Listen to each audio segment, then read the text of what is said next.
会打呼噜的小葫芦。小葫芦，等一下带你出去吃早餐哦。然后爸爸的话，今天要出趟门，今天可能没什么时间陪你哦。你在家要听妈妈还有奶奶的话哦。出来喝豆浆，给这个油条，大家很好吃，所以开始聊。小葫芦真的来了。过来这边买点东西，等一下送老婆还有小葫芦去外婆那边，奶奶的话也要跟我们一起出门。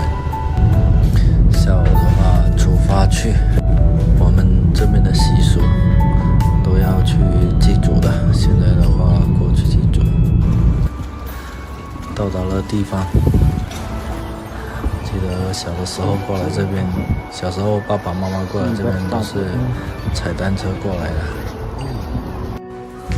现在的话，这么多年过去了，依然保存着这样的传统。